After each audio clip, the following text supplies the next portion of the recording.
कहानी की शुरुआत में हम साइबेरिया की एक जेल को देखते हैं जहां ढेर सारे जर्मन सोल्जर्स को लाइन से खड़ा कर दिया गया था। दरअसल वर्ल्ड वॉर 2 के खत्म होने के बाद रशिया ने बहुत से जर्मन सोल्जर्स को कैदी बना लिया था और उनसे कोयले की खानों में दिन रात काम करवाने लगे। हालांकि इस जेल की सिक्योरिटी काफी कम थी, लेकिन इसके बावजूद भी कोई इस जेल से भागने की कोशिश नहीं करता था, क्योंकि इस जेल के चारों तरफ बर्फ ही बर्फ थी और ये जेल किसी भी इंसानी बस्ती से पूरे 14,000 किलोमीटर दूर थी। इसलिए अगर कोई कैदी इस जेल से भाग भी गया तो साइबेरिया की जमा देने वाली सर्दी में उसकी मौत पक्की थी। ये जेल चारों तरफ हजारों किलोमीटर दूर फैली हुई बर्फ के बीच में बनाई गई थी, इसीलिए कोई भी कैदी यहाँ से भागने का सोच भी नहीं सकता था। लेकिन इन कैदियों में एक कैदी ऐसा भी था जो बहुत ही शार्प माइंड था और वो इस जेल से भागकर अपनी बीवी और बेटी के पास जाना चाहता था। इस कैदी का नाम क्लेमन फॉयरल था, जिसे इस जेल में पूरे 25 साल की सजा काटनी थी और क्लेमन ऐसा बिल्कुल भी नहीं चाहता था कि उसकी आधी जिंदगी इसी जेल में बीत जाए। क्लेमन किसी भी हालत में इस जेल से भागना चाहता था। लकीली एक दिन क्लेमन को भागने का मौका मिल गया और वो एक कोयला ले जाने वाली मालगाड़ी में बैठकर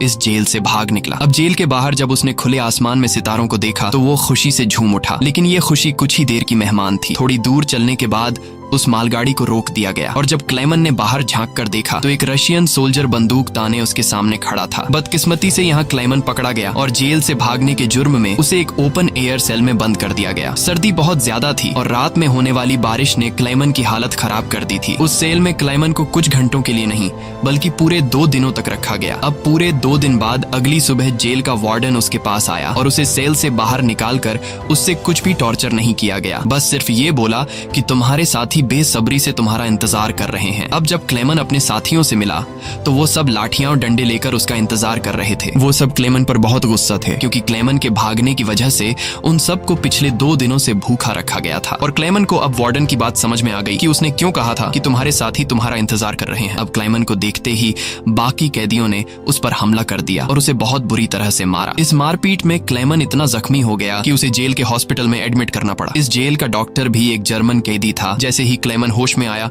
उसने डॉक्टर से कहा कि मैं एक बार फिर से जेल से भागना चाहता हूं और मुझे आपकी मदद चाहिए। डॉक्टर क्लेमन की बहादुरी देखकर हैरान रह गया कि ये इतना सब कुछ झेलने के बाद भी हार मानने को तैयार नहीं। डॉक्टर ने उसे समझाया कि इस जेल से जिंदा भाग पाना नामुमकिन है और अगर तुम यहाँ से भाग भी गए तो बाहर की जमा देने वाली सर्दी में मर जाओगे। लेकिन हकीकत ये भी है कि अगर तुम यहाँ से नहीं भागे तब भी तुम्हारी मौत पक्की है, क्योंकि जिन कोयले की खानों में तुम काम करते हो वहाँ कार्बन की मात्रा बहुत ज्यादा है, जो हवा के जरिए तुम्हारे शरीर में जाता है और उससे कैंसर जैसी खतरनाक बीमारियां होती हैं। इसलिए डॉक्टर ने क्लेमन से कहा कि तुम्हें एक आखिरी बार इस जेल से भागने की कोशिश जरूर करनी चाहिए। उसके बाद डॉक्टर ने अपने सारे गर्म कपड़े, जूते और जरूरत का सारा सामान निकालकर क्लेमन को दे दिया और उसे ये भी बताया कि रशियन सोल्जर्स अपना खाना रेलवे लाइंस के पास छुपा कर रखते हैं। इसके साथ ही उसने क्लेमन को एक बंदूक भी दी ताकि वो अपनी हिफाजत कर सके। दरअसल डॉक्टर ने ये सारा सामान इसलिए पहले से इकट्ठा किया हुआ था क्योंकि वह खुद भी इस जेल से भागना चाहता था, मगर 1 हफ्ते पहले उसे पता चला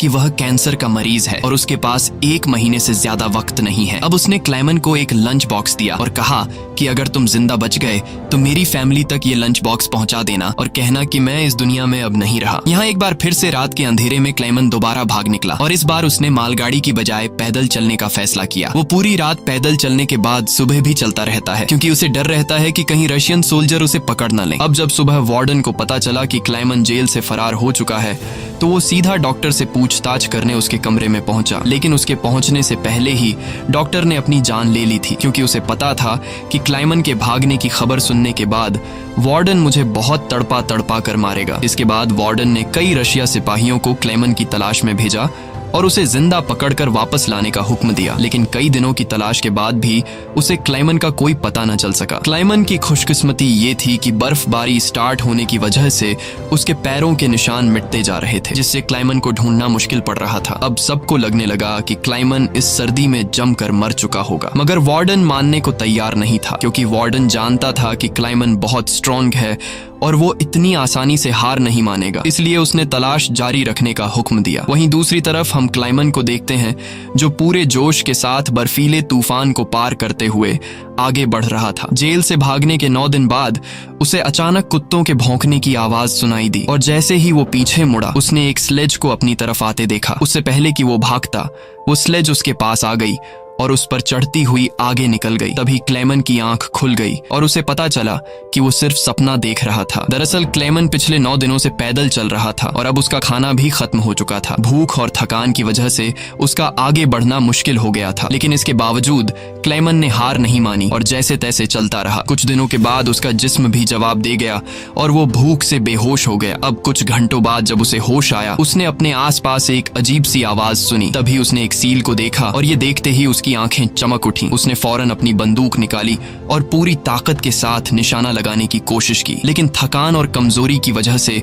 उसका निशाना गलत हो गया और वो सील वहां से भागने लगी। क्लेमन, जिसे कई दिनों बाद जिंदा रहने की एक छोटी सी उम्मीद मिली थी, वो इस उम्मीद को हाथ से नहीं जाने दे सकता था। क्लेमन फौरन उसके पीछे दौड़ा, लेकिन दौड़ते वक्त क्लेमन बर्फ टूटने की वजह से पानी में गिर जाता है, जिससे उसके पैर में चोट आ जाती है। लेकिन जख्मी होने के बावजूद वो सील का पीछा करने लगा। क्लेमन जैसे ही गोली चलाने वाला था, वो सील एक चट्टान के पीछे छिप गई। क्लेमन और आगे बढ़ता है और सील को दोबारा देख लेता है। उससे पहले कि वो पानी में जाती, क्लेमन ने अपनी आखिरी गोली चलाई और खुशकिस्मती से वो गोली उसे लग गई। ये देखकर क्लेमन खुशी से झूम उठा, क्योंकि अब सफर के दौरान उसे खाने की फिक्र नहीं थी। कई दिनों के बाद क्लेमन ने पेट भर कर खाना खाया और थोड़ा आराम करके अपना सफर जारी रखा। अब इतने लंबे सफर में क्लेमन बिल्कुल अकेला था और उसके चारों तरफ बर्फ के अलावा कुछ भी न था। इस माहौल में उसकी दिमागी हालत खराब हो सकती थी, इसलिए वो खुद से बातें करता और पॉजिटिव बातें कहकर खुद को आगे बढ़ने के लिए मोटिवेट करता। इसके साथ ही वो हर वक्त कैंपस के जरिए अपने रास्ते को देखता है, ताकि वो इस बर्फीली वादी में कहीं खो न जाए। इसी तरह दिन गुजरते गए और फिर महीने, लगातार 2 महीने चलने के बाद क्लेमन को इस बर्फीले मैदान में एक छोटा सा पेड़ दिखाई दिया। इस पेड़ को देखकर क्लेमन इतना खुश हुआ कि जैसे उसे कोई खजाना मिल गया हो और वो भागकर उस पेड़ को गले लगा लेता है। दरअसल ये पेड़ इस बात की निशानी थी कि क्लेमन लगातार 2 महीने चलने के बाद अब ये बर्फीला मैदान क्रॉस कर चुका है और आगे जंगल शुरू होने वाला है। थोड़ा ही आगे चलने के बाद ठीक वैसा ही हुआ जैसा उसने सोचा था। अब यहाँ से जंगल शुरू होने वाला था। बर्फ का इलाका खत्म हो रहा था। वो जंगल में बहुत खुश था। वो लकड़ियां इकट्ठा करके आग जलाता है और कई महीनों बाद पहली बार सुकून से सो जाता है। पर अगला दिन उसके लिए सुकून का था या नहीं,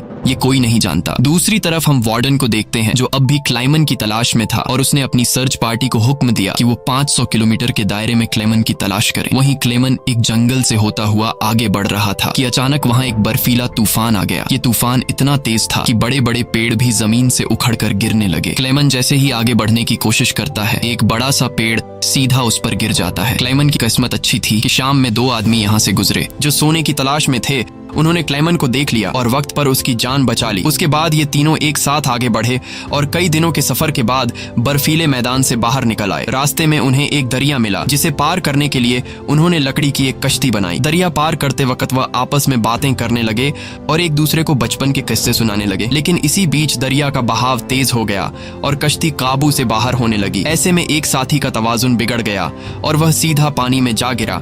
उसे तैरना नहीं आता था, वह डूबने लगा। ये देखकर क्लेमन ने पानी में छलांग लगा दी और किसी तरह उस आदमी को किनारे तक लाकर उसकी जान बचाई। दूसरी तरफ उनका दूसरा साथी उन दोनों को डूबने के लिए छोड़ देता है और अकेला आगे बढ़ गया। उसका दूसरा साथी बहुत ही लालची था। उसे लगा कि वो दोनों मर गए होंगे और लालच के चलते उसने अपने दोस्त का सोना भी खुद के पास रख दिया। थोड़ी देर बाद जब क्लेमन और दूसरा आदमी टेंट तक पहुंचे तो उस आदमी को अपने दोस्त पर बहुत गुस्सा आया और उसने उसे गोली मारकर उसकी जान ली। उसके बाद क्लेमन और वह आदमी ने सामान उठाया और सफर जारी रखा। वे दोनों कई महीनों तक इसी उम्मीद पर चलते रहे कि कोई इंसानी आबादी उन्हें मिल जाए। लेकिन दोबारा सर्दियों का मौसम आ गया और हर तरफ के जंगलात बर्फ की सफेद चादर में छुप गए। उस आदमी ने जो सामान उठाया था वह काफी भारी था, इसलिए उसे बर्फ में चलने में मुश्किल हो रही थी। ये देखकर क्लेमन ने उसका बोझ हल्का करने की कोशिश की और कहा कि कुछ देर के लिए अपना सामान मुझे दे दो। लेकिन यहाँ उस आदमी को शक हुआ कि शायद क्लेमन भी उसका सोना चुराना चाहता है, इसलिए उसने क्लेमन पर हमला करके उसे नीचे धकेल देता है, जिससे क्लेमन बेहोश हो जाता है। थोड़ी देर बाद क्लेमन को होश आया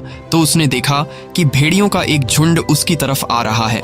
अपनी जान बचाने के लिए वो एक दरख्त पर चढ़ने लगता है, लेकिन पेड़ पर चढ़ते वक्त एक भेड़िया उसका पांव पकड़ लेता है। लेकिन दरख्त कमजोर था और दरख्त दरमियान से टूट टूट गया जिससे क्लेमन नीचे गिर पड़ा। अब क्लेमन को लगा कि उसकी मौत पक्की है। तभी अचानक गोली चलने की आवाज आई। क्लेमन ने आंखें खोली तो उसने देखा कि कुछ भेड़िए मर चुके हैं और जो जिंदा थे वह भाग चुके हैं। दरअसल इलाके के शिकारियों ने आकर उसकी जान बचाई। वो उसे अपने गांव ले गए जहां गांव के लोगों ने उसका इलाज किया। बरसों की मेहनत के बाद क्लेमन एक इंसानी आबादी तक पहुंच चुका था। लोगों को देखकर उसे बेहद खुशी हुई। कई दिनों तक वो गांव में रुका और लोगों ने उसकी खूब खातिरदारी की। एक दिन गांव में एक लेटर आया जो किसी और का नहीं बल्कि खुद वार्डन का था। इसमें लिखा था कि एक जर्मन फौजी हमारी जेल से फरार हो चुका है और अगर किसी ने उसे पनाह दी तो वह गद्दार कहलाएगा। अब ना चाहते हुए भी क्लेमन को यह गांव छोड़ना पड़ा, क्योंकि अगर वो यहाँ से नहीं जाता तो वार्डन इस गांव वालों को भी सजा देते। जाने से पहले गांव के लोगों ने उसे खाने पीने का सामान और एक शिकारी कुत्ता दे देते हैं। इस लंबे सफर में अब क्लेमन का एक साथी भी बन गया है, इसलिए अब उसे अकेलापन महसूस नहीं हो रहा था। वे दोनों कई दिनों तक चलते रहे। रास्ते में उन्हें एक लकड़ी की फैक्ट्री नजर आई और कुत्ता खाने की तलाश में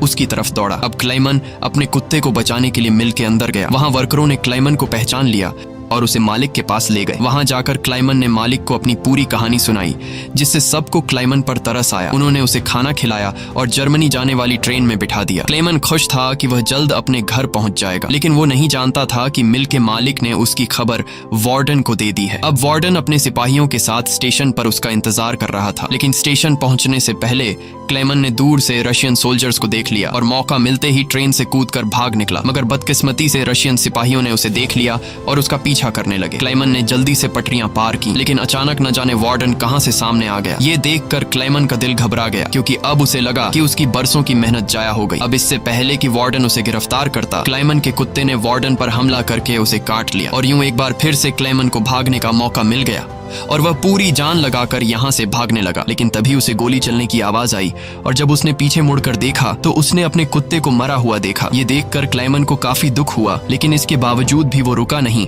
और अपनी पूरी ताकत से आगे बढ़ता रहा। उसके बाद वो पुल के ऊपर चढ़ा और नीचे से गुजर रही ट्रेन के ऊपर कूदकर वहां से भाग निकला और कुछ इस तरह से वो वार्डन के हाथों से फिर बच निकला। अब ऐसे ही दिन गुजरते गए और क्लेमन आहिस्ता आहिस्ता इस सफर में आगे बढ़ता रहा। देखते ही देखते साल 1952 आ गया और अब क्लेमन को जेल से भागे हुए पूरे 7 साल हो चुके थे। वो उस वक्त सेंट्रल एशिया में था और एक गांव के मेले में इधर उधर भटक रहा था। उस मेले में उसने खाने पीने की अलग अलग चीजें देखी। खाने को तो उसका मन कर रहा था, लेकिन उसके पास पैसे नहीं थे, इसलिए वो दिल पर पत्थर रखकर आगे बढ़ गया। तभी उसकी नजर 2 लड़कियों पर पड़ी जो मेले में पैनकेक्स बेच रही थी। क्लेमन ये पैनकेक तो खाना चाहता था, लेकिन उस बेचारे की जेब में 1 पाई तक नहीं थी, इसलिए वो मायूस होकर आगे चलने लगा। पर तभी उनमें से एक लड़की को उस पर तरस आ गया और उसने पैनकेक का एक हिस्सा तोड़कर क्लेमन को दे दिया। पहले तो क्लेमन को थोड़ा अजीब लगा, फिर उसने लड़कियों का शुक्रिया अदा करते हुए वो पैनकेक खा लिया। अब इस मेले में एक ज्यूइश आदमी भी था जिसने ये सब कुछ देख लिया था। उसके बाद क्लेमन एक चर्च में गया और ये आदमी भी उसका पीछा करते हुए चर्च में आ पहुंचा। दरअसल ये आदमी भी किसी जमाने में एक कैदी हुआ करता था, इसलिए उसने क्लेमन को पुलिस के हवाले नहीं किया और उसकी मदद करने की कोशिश की। उसके बाद वो क्लेमन को लेकर अपने घर गया, जहां क्लेमन ने कई साल बाद शेव की और अपने पुराने हुलिये में वापस आया। फिर उस आदमी ने क्लेमन को एक नया पासपोर्ट दिया ताकि वो रशिया के बॉर्डर को क्रॉस करके जर्मनी पहुंच सके। क्लेमन उस आदमी से बहुत खुश हुआ। जाने से पहले क्लेमन ने उसका शुक्रिया अदा किया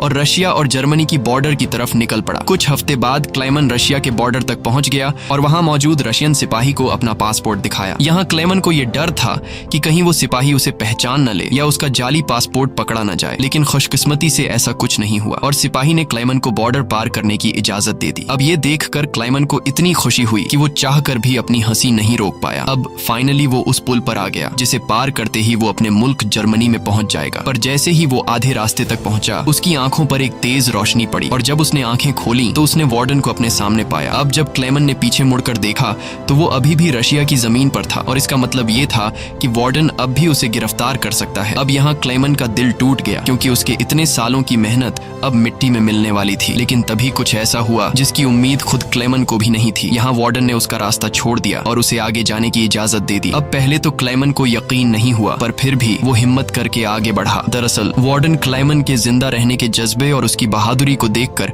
उससे काफी इंस्पायर हुआ, इसलिए उसने क्लेमन को गिरफ्तार नहीं किया और उसे अपने मुल्क वापस जाने दिया। और तभी वार्डन उससे ये कहता है, ये लड़ाई बस दो सोल्जर्स के बीच थी, एक मैं और एक तुम, और इसे तुम जीत गए। जाओ अपनी जिंदगी जी लो। अब फाइनली क्लाइमन ने उस बॉर्डर को पार किया और अपने देश जर्मनी पहुंच गया। इसके बाद वो अपने घर के करीब पहुंचा जहां उसने अपनी बेटी और बीवी को देखा। अब थोड़ी देर बाद वो दोनों चर्च जाने के लिए घर से निकलती हैं तो क्लेमन भी उनका पीछा करता हुआ चर्च में आ गया। हालांकि क्लेमन ने अभी तक अपनी बेटी को आवाज नहीं दी थी क्योंकि उसे उम्मीद थी कि एक दिन जरूर उसके पिता आएंगे। जब उसकी बेटी ने पीछे मुड़कर देखा तो उसने अपने पिता को पहचान लिया और दौड़कर अपने पिता को गले से लगा लिया। अब इतने सालों बाद क्लेमन को जिंदा देखकर उसकी वाइफ की खुशी का तो कोई ठिकाना नहीं था। फाइनली उन तीनों ने एक दूसरे को गले लगाया और इसी के साथ सच्ची कहानी पर बनाई गई ये फिल्म यहाँ पर खत्म हो गई। उम्मीद है आपको आज की कहानी पसंद आई हो। अगर आपको ये वीडियो अच्छी लगी हो तो इसे लाइक कर देना और चैनल को सब्सक्राइब कर